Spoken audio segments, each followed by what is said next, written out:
Hi, welcome to my channel. നമ്മളിന്നിവിടെ discuss ചെയ്യാൻ പോകുന്നത് 6ാം ക്ലാസ്സിൻ്റെ പാർട്ട് 1ൻ്റെ ഒന്നാമത്തെ ചാപ്റ്ററാണ് കേരള സിലബസിൻ്റെ ബേസിക് സയൻസ്. എൻ്റെ ചാനൽ ആദ്യമായിട്ട് കാണുന്നവരാണെങ്കിൽ സബ്സ്ക്രൈബ് ചെയ്യുക. കൂട്ടത്തിൽ ബെല്ലൈക്കണിൽ ഓളും കൂടെ പ്രസ് ചെയ്താലേ ഞാനിടുന്ന എല്ലാ വീഡിയോസും ആദ്യമേ നോട്ടിഫിക്കേഷൻ കിട്ടുകയുള്ളൂ. Chapter 1 caskets of life. ഈ ചാപ്റ്ററിൻ്റെ ആദ്യം തന്നെ ഒരു കഥയാണ് പറയുന്നത്. ഒരു പെൺകുട്ടി ആ പെൺകുട്ടിയുടെ വീടിൻ്റെ മുൻവശത്തുള്ള പൂന്തോട്ടത്തിൽ ചെന്ന് നിന്നപ്പോൾ കയ്യിലൊരു ചെറു പ്രാണി വന്ന് കടിച്ചു. അതിൻ്റെ വേദന കാരണം നോക്കിയപ്പോൾ വളരെ കുഞ്ഞായിട്ടുള്ളൊരു പ്രാണി. അപ്പോൾ ആ കുട്ടി മനസ്സിൽ വിചാരിക്കുകയാണ്, നമ്മുടെ പ്രകൃതിയുടെ ക്രിയേഷൻസ് എന്ത് മനോഹരമാണെന്ന്, ഏതൊക്കെ രൂപത്തിൽ, ഭാവത്തിൽ, കളറിൽ നമ്മുടെ ചെടികളും മൃഗങ്ങളും പ്രാണികളും ഒക്കെ ഉള്ളതെന്ന്.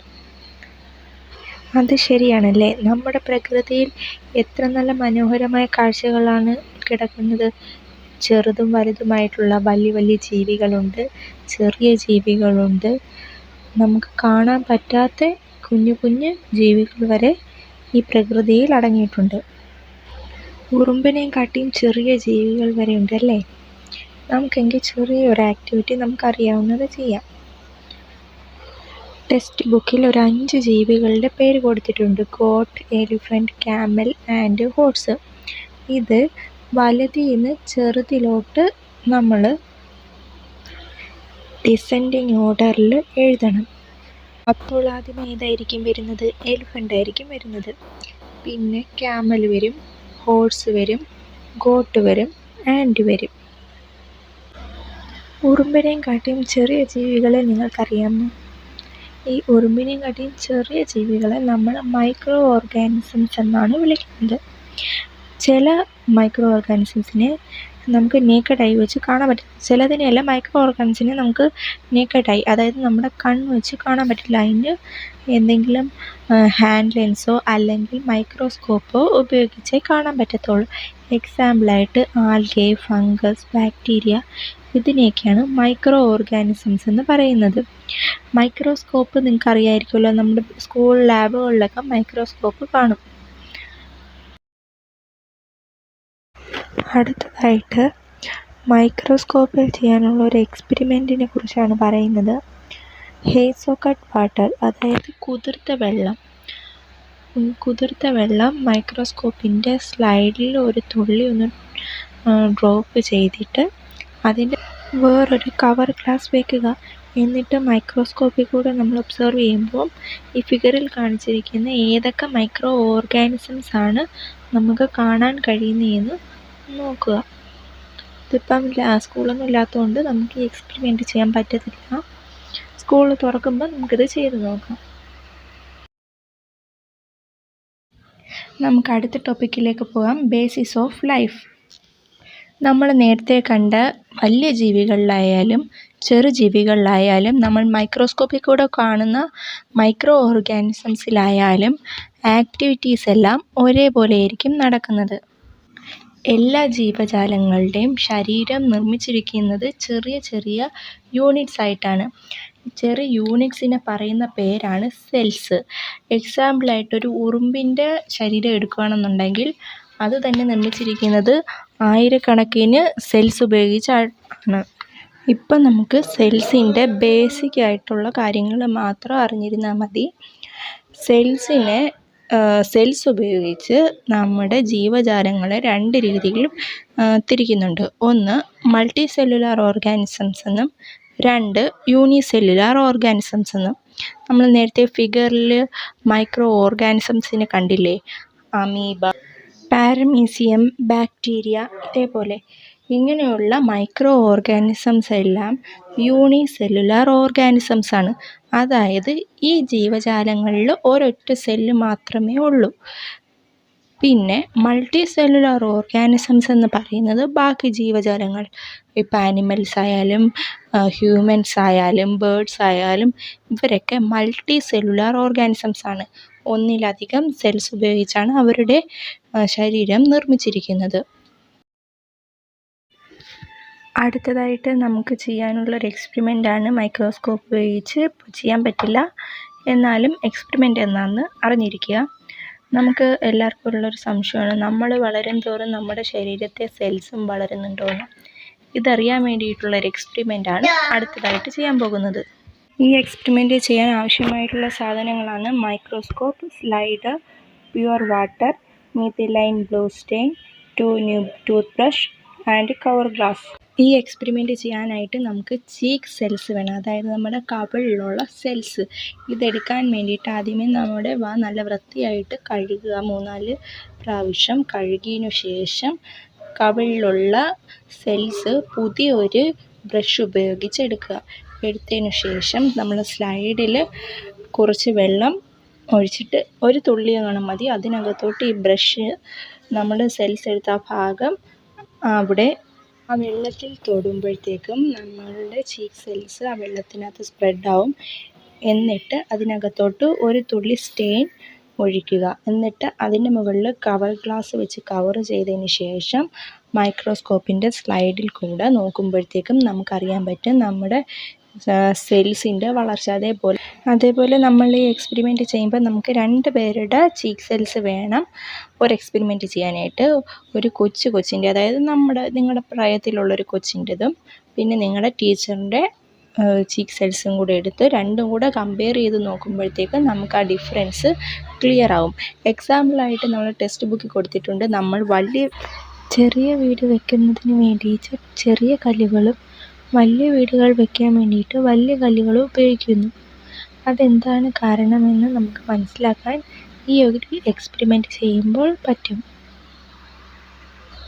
അതെങ്ങനെയെന്ന് വെച്ചാൽ, നമ്മുടെ എക്സ്പെരിമെൻ്റ് 2 പ്രായത്തിലുള്ളവരുടെ സെൽസിൻ്റെ വളർച്ചയെക്കുറിച്ചാണ്. അതേപോലെ സെയിം തന്നെയാണ് വീട് വയ്ക്കാൻ 2 സൈസുള്ള കല്ലുകൾ ഉപയോഗിക്കുന്നത്. ഞാൻ ഈ ക്ലാസ്സിൻ്റെ ആദ്യം തന്നെ പറഞ്ഞിരുന്നു, നമ്മുടെ ശരീരം നിർമ്മിക്കുന്നത് സെൽസ് ഉപയോഗിച്ചിട്ടാണെന്ന്. ഈ ആദ്യമേ പറഞ്ഞൊരു കാര്യമായിരുന്നു, ഉറുമ്പിൻ്റെ ശരീരത്ത് 1000കണക്കിന് സെൽസ് ആയിരിക്കും ഉണ്ടാകുന്നതെന്ന്. അപ്പോൾ ഒരു മനുഷ്യ ശരീരത്ത് കോടിക്കണക്കിനായിരിക്കും സെൽസ് ഉണ്ടായിരിക്കുന്നത്. എങ്കിൽ ഒരു ആനയുടെ ശരീരത്ത് എന്തുമാത്രം സെൽസ് ആയിരിക്കും ഉണ്ടാകുന്നത്? എത്ര സെല്ലുകൾ കൂടിച്ചേർന്നതായിരിക്കും ആനയുടെ ഒരു ശരീരം? ഒന്ന് ചിന്തിച്ച് നോക്കൂ. അടുത്തതായിട്ട് നമുക്ക് ഡിഫറെൻറ്റ് ടൈപ്സ് ഓഫ് സെൽസിനെ കുറിച്ച് പഠിക്കാം.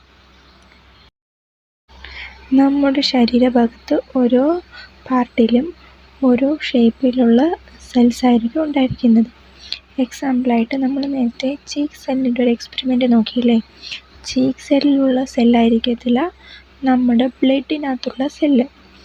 ഇതിനകത്തൊരു എക്സ്പെരിമെൻ്റ് പറഞ്ഞിട്ടുണ്ട്, ബ്ലഡ് നമ്മുടെ ശരീരത്തിൽ നിന്നും ഒരു തുള്ളി ബ്ലഡ് എടുത്ത മൈക്രോസ്കോപ്പിൽ കൂടി നമ്മൾ നോക്കുമ്പോഴത്തേക്കും ഏത് ഷേപ്പിലാണ് നമ്മളെ ബ്ലഡ് സെൽസ് കാണുന്നതെന്ന്, അതും നമ്മളെ ചീക്ക് സെല്ലും തമ്മിൽ കമ്പയർ ചെയ്ത് നോക്കാൻ, ആ ഓരോ സെൽസ് തമ്മിലുള്ള ഡിഫറൻസ്. അതുപോലെ തന്നെ മറ്റ് 2 എക്സാമ്പിൾ ടെക്സ്റ്റ് ബുക്കിൽ കൊടുത്തിട്ടുണ്ട്, മസിൽ സെല്ലും ന്യൂറോൺ സെല്ലും. മസിൽ സെൽസ് നമുക്കെല്ലാവർക്കും അറിയാലോ, നമ്മുടെ കയ്യിലും കാലിലൊക്കെയുള്ള മസിൽസിനകത്തുള്ള സെൽസ്. ന്യൂറോൺ സെൽസ് എന്ന് പറയുന്നത്, നമ്മളിപ്പോൾ ചൂടുള്ള എന്തെങ്കിലും ഒരു പദാർത്ഥം തൊടുവാണെങ്കിൽ പെട്ടെന്ന് തന്നെ നമ്മുടെ തലച്ചോറിലേക്കൊരു സിഗ്നൽ പോകും. എന്നിട്ട് ചൂടുള്ള സാധനമാണെന്നുള്ളത് തിരിച്ച് തലച്ചോറിൽ നിന്ന് നമ്മുടെ കൈകളിലേക്കോ അല്ലെങ്കിൽ കാലിലോട്ടോ ആ സിഗ്നൽ വരുമ്പോഴാണ് നമ്മൾ പെട്ടെന്ന് അതിൽ തൊടാതെ കൈ പെട്ടെന്ന് വലിക്കുന്നത്. അതാണ് ന്യൂറോൺ സെല്ല് ചെയ്യുന്നത്.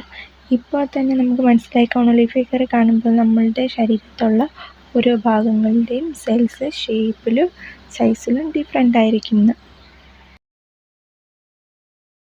അടുത്തതായിട്ട് നമുക്ക് സെല്ലിനകത്ത് എന്തൊക്കെയുണ്ടെന്ന് നോക്കാം. നമ്മളിപ്പം ഡിഫറെൻറ്റ് ടൈപ്സ് ഓഫ് സെൽസ് കണ്ടു. നമ്മുടെ ശരീരത്തിൽ ഓരോ ഭാഗത്തും ഓരോ സെൽസാണ് നമ്മൾ കണ്ടു. ഈ ഓരോ സെൽസിനും ചില കോമൺ ഫാക്ടേഴ്സ് ഉണ്ട്. ന്യൂക്ലിയസ്, സൈറ്റോപ്ലാസം, സെൽ മെംബ്രെയിൻ, ഇതൊക്കെയാണ് ഓരോ സെൽസിലും ഉള്ള കോമൺ ആയിട്ടുള്ള കമ്പോണൻസ്. ന്യൂക്ലിയസ് എന്നത് സെല്ലിൻ്റെ സെൻറ്റർ പാർട്ടാണ്. ഈ സെൻറ്റർ പാർട്ടിനെ കവർ ചെയ്തിരിക്കുന്നതിനെയാണ് സെൽ മെംബ്രെയിൻ എന്ന് പറയുന്നത്. ഔട്ടർ സർഫസാണ്. ന്യൂക്ലിയസിനെയും സെൽ മെംബ്രെയിൻ്റെയും ഇടയ്ക്കുള്ള ഫില്ല് ചെയ്തിരിക്കുന്ന ഭാഗത്തിനെയാണ് സൈറ്റോപ്ലാസം എന്ന് പറയുന്നത്. ഇതിനൊരു എക്സാമ്പിളായിട്ട് നമുക്ക് മുട്ട എടുക്കാം. മുട്ടയുടെ നടുക്കത്തെ മഞ്ഞ കളറുള്ളതുണ്ടല്ലോ, ഈ മഞ്ഞ കരുവിനെയാണ് ന്യൂക്ലിയസ് എന്ന് പറയുന്നത്. ഇതിനെ തോടിനെയാണ് സെൽ മെംബ്രെയിൻ എന്ന് പറയുന്നത്. ആ വെള്ള കളറിലുള്ളതിനെയാണ് സൈറ്റോപ്ലാസം എന്ന് പറയുന്നത്. ഇപ്പം നിങ്ങൾക്ക് ഏകദേശം മനസ്സിലായെന്ന് വിചാരിക്കുന്നു.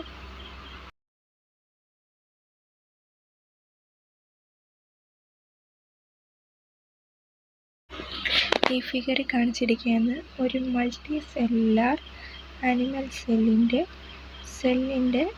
ഒരു ഫോട്ടോയാണ്. സെൽ മെംബ്രെയിൻ, സൈറ്റോപ്ലാസം, ന്യൂക്ലിയസ് എല്ലാം ഈ ഫിഗറിൽ അടയാളപ്പെടുത്തിയിട്ടുണ്ട്.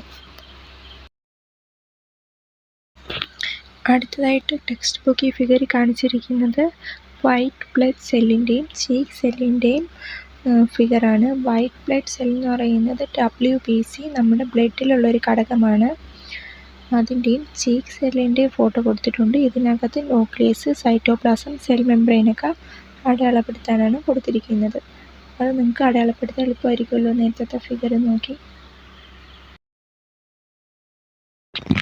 ഓക്കെ, അടുത്തതായിട്ട് നമ്മൾ പ്ലാന്റ് ബോഡിയാണ് നോക്കുന്നത്. നമ്മളിതുവരെ മൈക്രോ ഓർഗാനിസംസിനെയും multi cellular animal body, human ബോഡിയുടെയൊക്കെ സെല്ലും ഫോട്ടോസൊക്കെ കണ്ടു.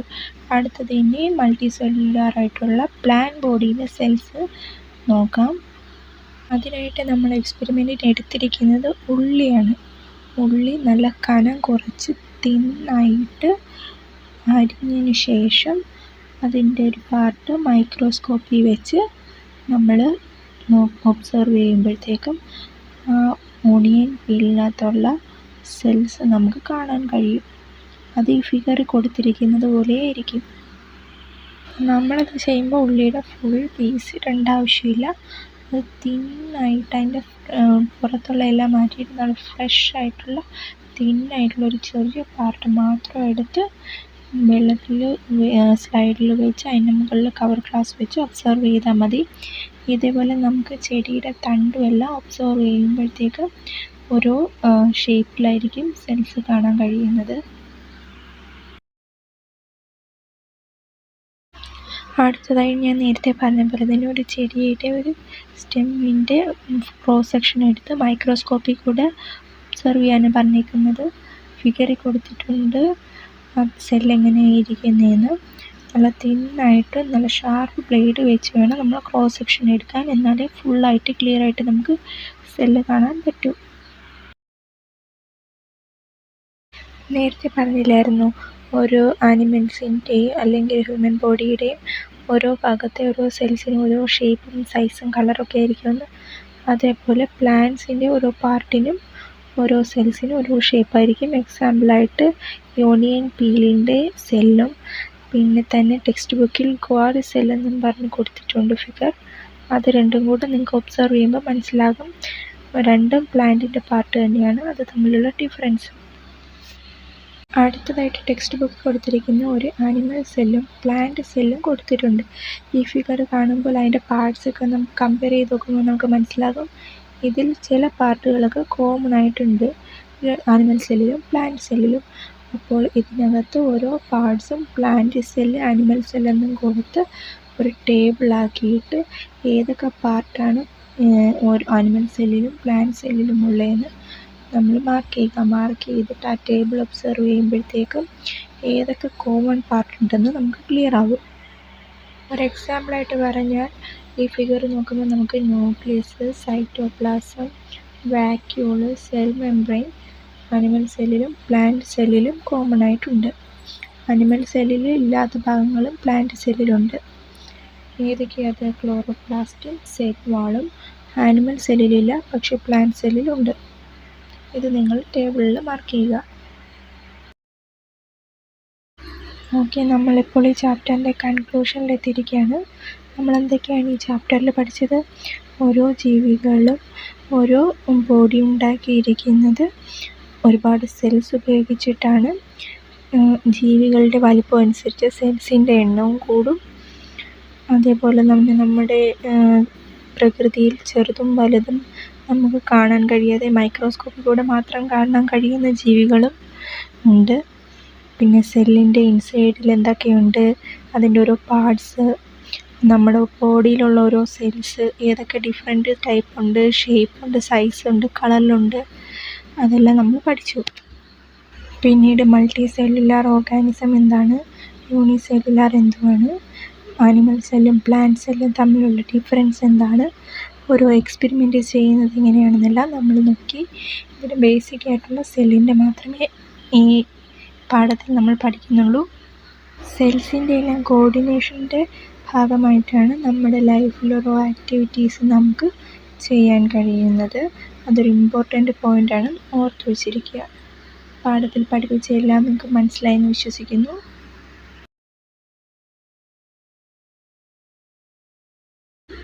ലൈക്ക് ചെയ്യുക, എന്തെങ്കിലും ഡൗട്ട് ഉണ്ടെങ്കിൽ കമൻറ്റ് ചെയ്യുക, ഫ്രണ്ട്സിനൊക്കെ ഷെയർ ചെയ്ത് കൊടുക്കുക. ക്ലാസ്സുകൾ ഇഷ്ടമായെങ്കിൽ സബ്സ്ക്രൈബ് ചെയ്യുക. Thank you.